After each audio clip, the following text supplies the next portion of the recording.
Welcome to the Shabby and Man podcast. We are partners, parents, podcasters, broadcasters and everything else in between. नमस्कार दोस्तों, इस हमारे छोटे से पॉडकास्ट को इतना प्यार देने के लिए तहे दिल से शुक्रिया. आपके GCSEs हिंदी में हो गए exam? No, it's just that once in a while you should always be grateful for all the love you get. And looking at our podcast figures, people have been very kind. So do you think that gratitude sounds better in Hindi? Is that what it is? Or you just felt like speaking a bit of Hindi Urdu? I didn't want to say from the bottom of my heart in Hindi, Oh. in case I said it the wrong way around. Very funny. So what are we talking about? So much has happened in the last 2 weeks. It's been a very busy 2 weeks. It's been a very hectic 2 weeks. And the sun has been shining. Firstly, Britain has been battling a heat wave. We never thought we'd say, 33 degrees in this country, did we? No, it was 33 degrees, though, to be fair, was only for one day. Yeah. It's plummeted again. एक दिन was enough. Yeah, because this country is not geared for very hot Hindi में क्या कहेंगे पता है?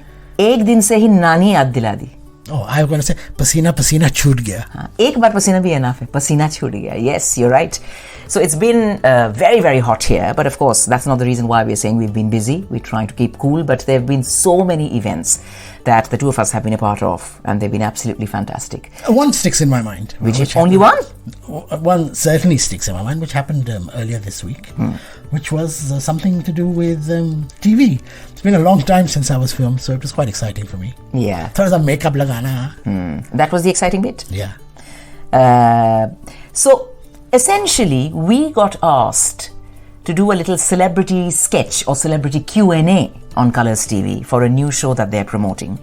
And we thought it was quite funny because this is essentially what we do in the Shabby and Man podcast. We talk about our differences, we celebrate our differences, we talk about the things that annoy us about each other, primarily because we are from two different cultural backgrounds. You're a Punjabi, you're a British Asian Punjabi.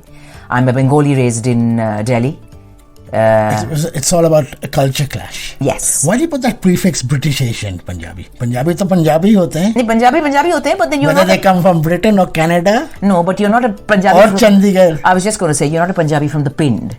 You're not. You are a Punjabi from this country. You're a Londoner masquerading as a Punjabi when it suits you. What are you trying to say? कि मैं tractor नहीं चला सकता, मैं लस्सी नहीं P सकता? नहीं, वो भी पी सकते हैं आप. लेकिन जब आपको मतलब आपका पंजाबी पना फूट फूट कर तब निकलता है when we're about to record a podcast. Actually, there was a very nice phrase, a wonderful catch line that you said, which was that you're a Bengali who doesn't eat fish, and I'm a Punjabi who couldn't do the bhangra to save his life. Evenly matched, I would say, right? That's true.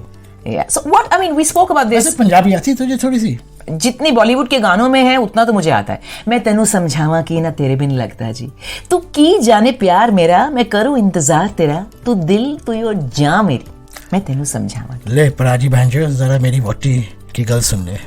My God, ये तो आप साल में 2 बार बोलते होंगे मेरे ख्याल से, और इसे 10 साल में 2 बार. No, मुझे बंगाली भी आती है. हाँ, वो तो मुझे पता है बिल्कुल. आमी जे तोमार शुदू जे तोमार.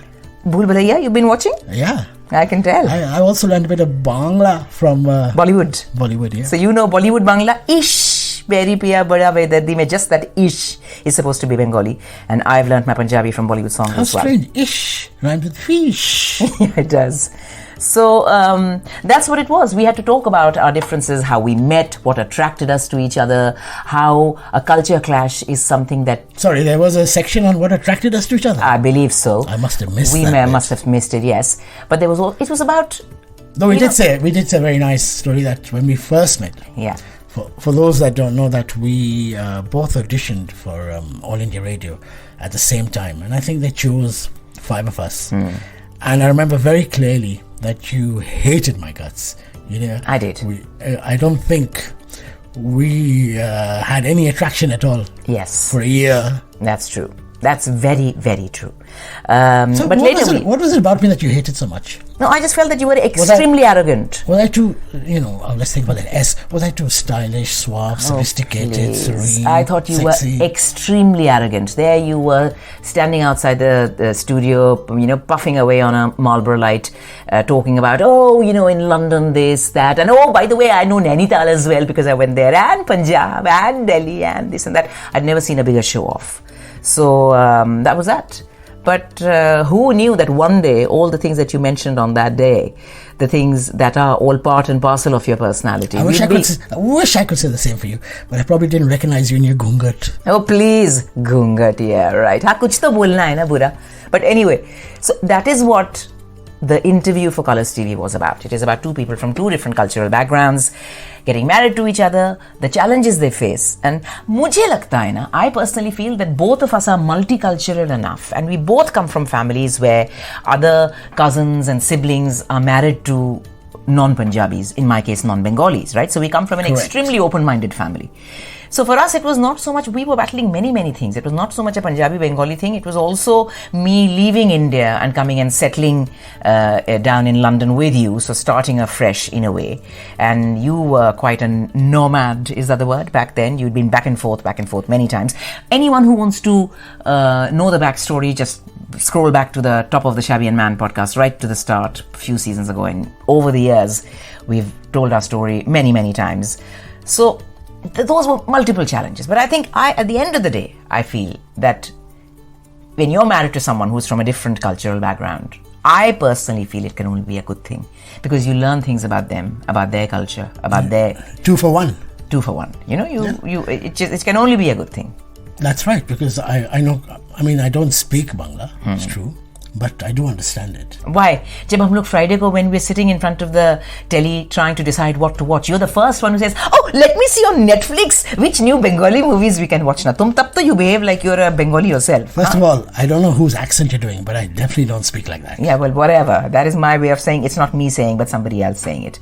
So that was that. What else was exciting about this week besides filming this? Actually, for those who listen to this podcast in the UK, keep your eyes peeled. We are actually going to be, this promo is going to be aired on Colours TV right across the day, I believe, to promote this film. It's probably already been aired.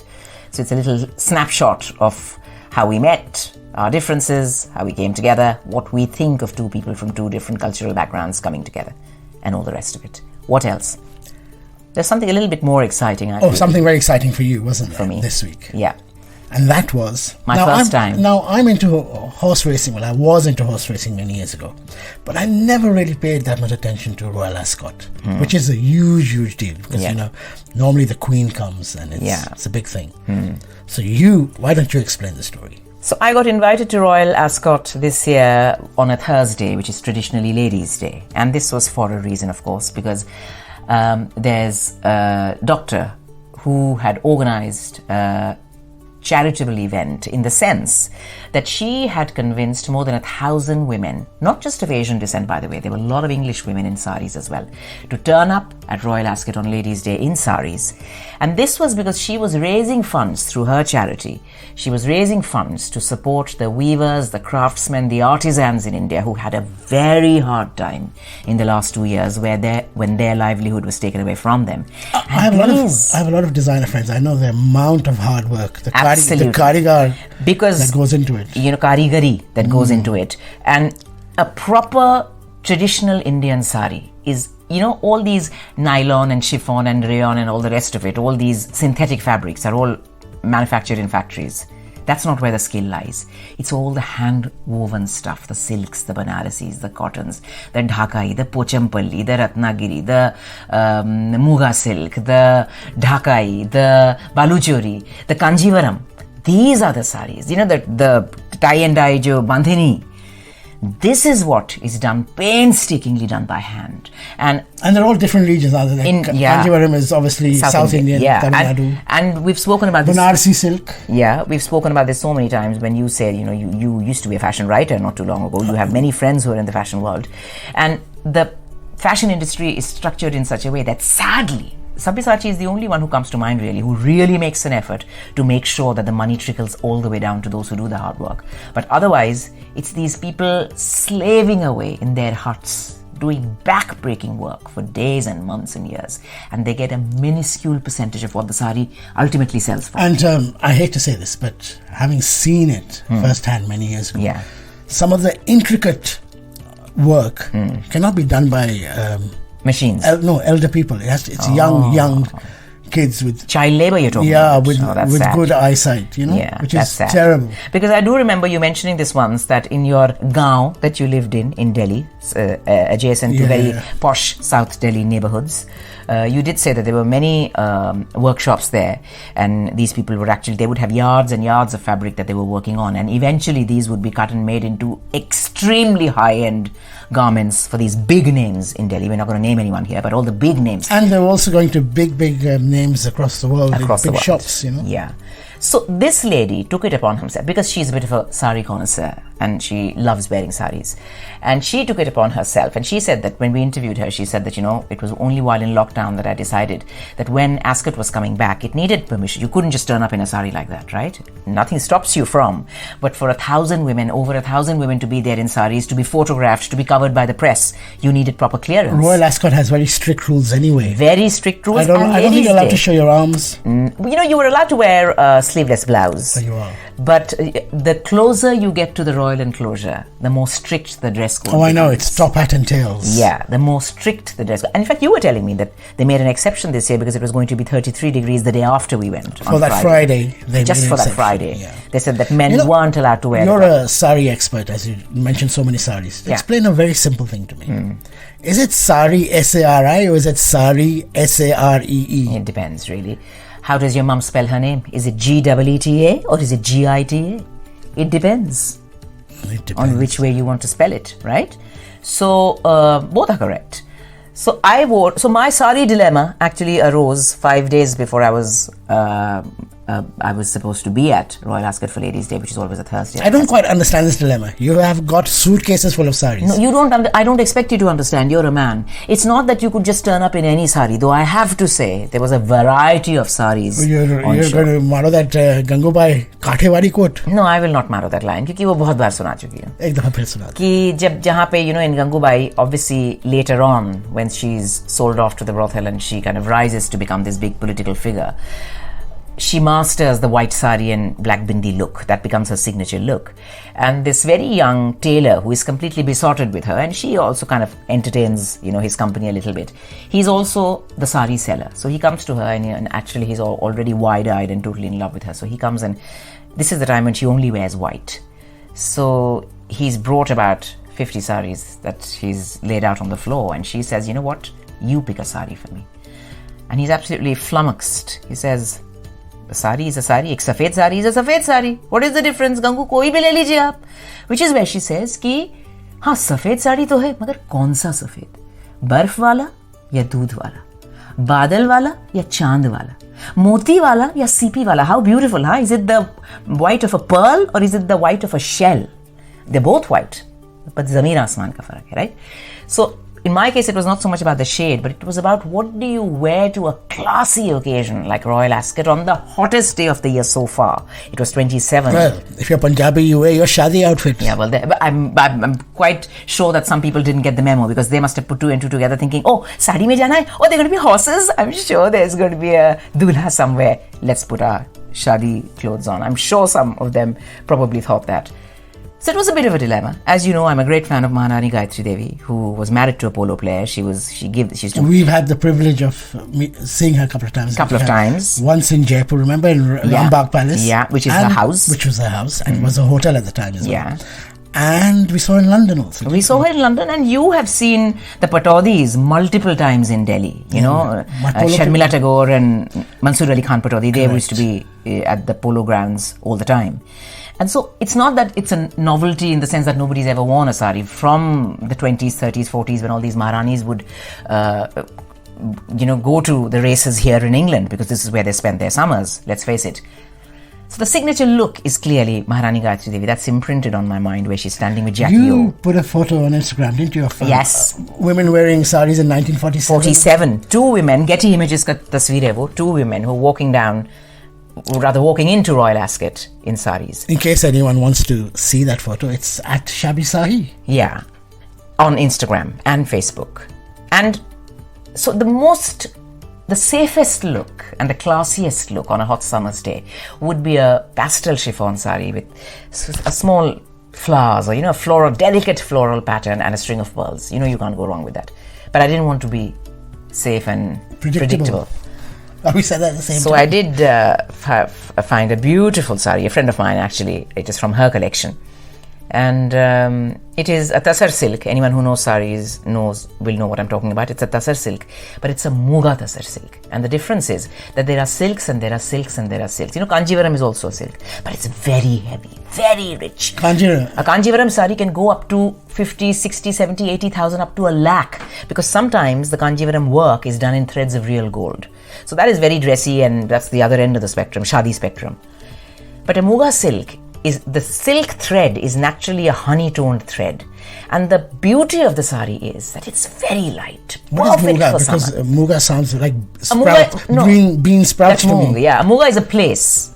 So the silken threads, the silkworms in a place called muga, the threads that they yield, when they are woven into saris, this is one of the most expensive saris, by the way, one of the most expensive silk saris you can buy, because the beauty is, like I said, it's very light. I hope you... Very easy to wear. I hope you borrowed it only. And let's see. We haven't decided on that yet. Very easy to wear, but it looks so lush. It is so rich and resplendent. In my case, I wore a sari which I felt reflected an English garden in full bloom. I had to give a nod to where I was. I wasn't just wearing that sari to some exotic place in India. It was in England. It was in London. It was in Royal Ascot, not London. But Windsor. Your photo has gone around the world, actually. It has, I believe. They've carried photos of us in Times of India, in papers in India, naturally news stories here in the UK, papers here as well. So I think I chose well at the end, even after all the panic. So that was good. So that's who's sari now. Yeah, that's what it is. But it was a hot day. It was a beautiful day.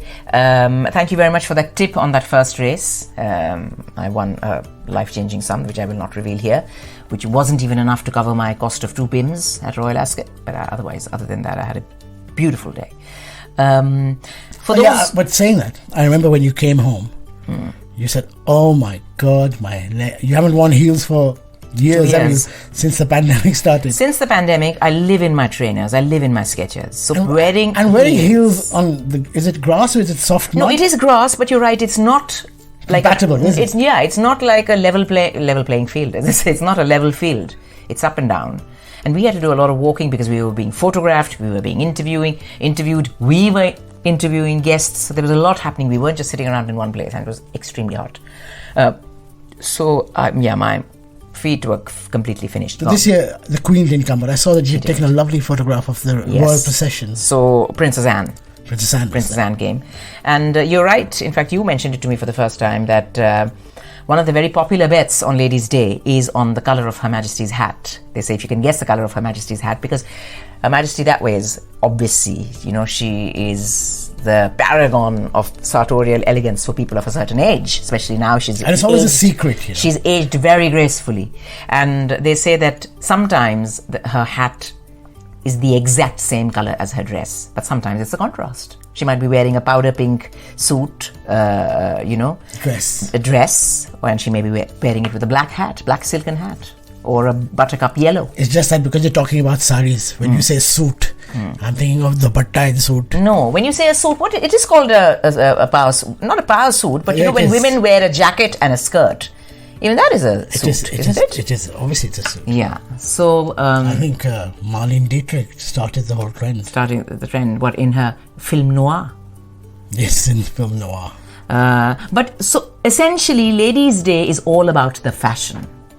Because it is a day where women go all out and we were all wearing, it's not that we were just wearing fascinators, women had really made an effort, wearing fascinators, many with their fans, and most of them I would say looked beautiful, absolutely gorgeous.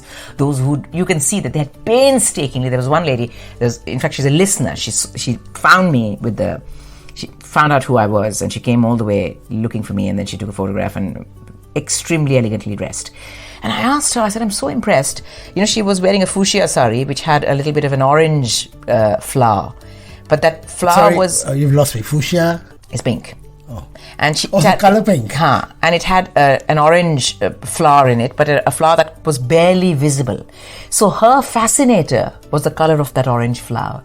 So if you could see it, if you could spot every time she walked when the sari moved, if you could spot the flower, then you would see that, oh my goodness, the fascinator is the exact same color. So people had really made an effort. But nobody was wearing those massive fascinators. Those hats, you know. There were many people. So, you know, in fact, there was one image which for me summed up Ladies' Day this year. Sadly, I didn't have my phone with me then because I just nipped out to get a drink. I left my phone behind. There was this English lady and she was wearing a sari, and because it was so hot, she had pulled it up to her knees. You could see that she was wearing trainers underneath. She's sitting with a glass of Pimm's in one hand and a cigarette in the other. That summed up the vibe on Ladies' Day at Royal Ascot this year. It was all about saris, it was all about supporting a charity, it was about enjoying the English sunshine.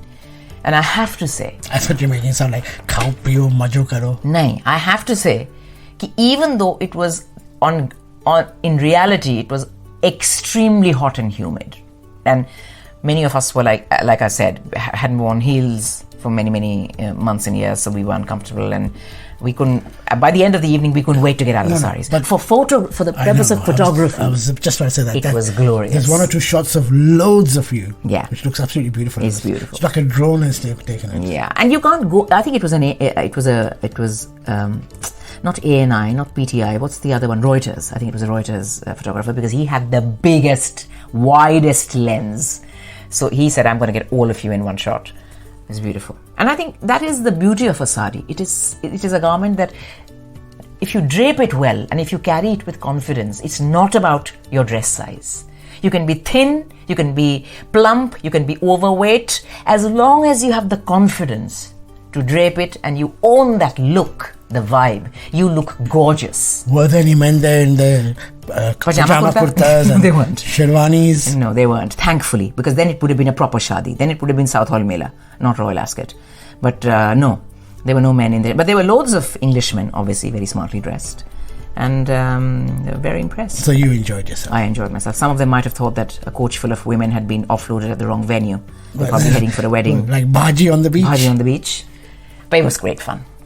I think that's about it. So 2 big events. We absolutely... Many other things happened this week as well. Like I went to see Shan yesterday. Musu hasi. Yeah, I didn't realize that the biggest cheer was for Subhanallah. Jan Sifarish from Fana. See, we get these invites, and because I see them often enough, I play their songs often enough, I somehow feel that it's the last thing I want to do unless it's something really... an artist who I haven't seen before. But that's you not did say... No, the Shan thing is not my story. The story is that the venue it is being held, at the same time, Queen were playing as well in the same venue. I mean, there's 2 venues in that building. Yeah. So it was just a massive crowd. It took like 15 minutes to get out of there into the tube station. So the whole world had turned up to see Queen. Brian May and... who's the guy who sings now? Adam Lambert, I think. He's taken over from Freddie Mercury. They've had a lot of people do it. They had Mick Hucknall do it for a bit. So now it's Adam Lambert. That was quite fantastic. There's something else I wanted to talk about, but I think this has become too long already, which is the Ray retrospective. Satyajit Ray's, it was his... I didn't know whether the word was... I always said centenary, then I heard someone say centenary, and then I realized that it's the American and the English way of saying words. They're both correct. So it was Satyajit Ray's centenary last year, but thanks to COVID, obviously, there were no events. I actually knew that he's born in 1921. 1921, absolutely. So this year at the BFI, they are showing every single film and documentary that Satyajit Ray ever made. So for a Ray fan, for a movie fan, for someone who wants to know what the fuss is all about, why he was looked at as one of these geniuses in world cinema.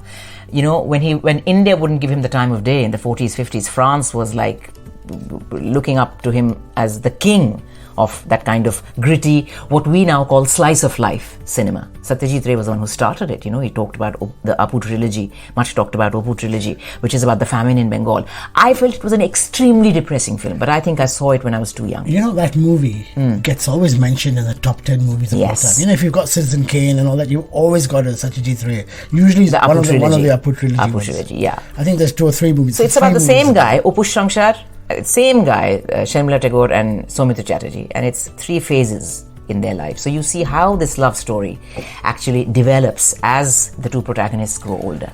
Can I tell you my little Satyajit Ray story? Yes, of course you may. So when he passed away in the early 90s, I think. Yeah. I happened to be in Bombay at the time, Mumbai.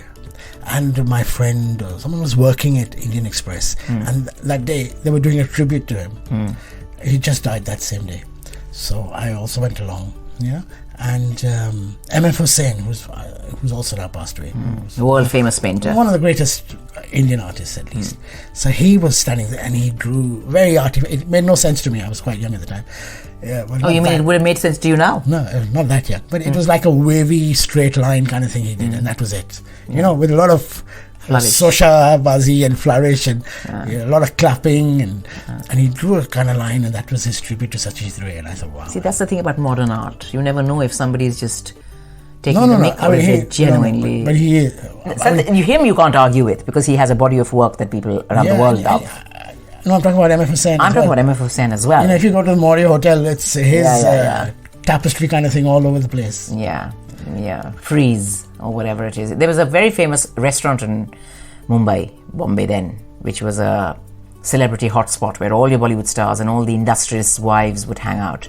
Parmeshwar Godrej, who was Mrs. Godrej, a big socialite herself, she had done the interiors, and it had the murals, is what you call them, right? So M.F. Hussain had done the murals from from floor to ceiling murals all across. That was my first introduction to M.F. Hussain. I think you'll talk about the famous Cafe Mondega. No, not Mondega, no. That is Mario Miranda. Yes, completely different style.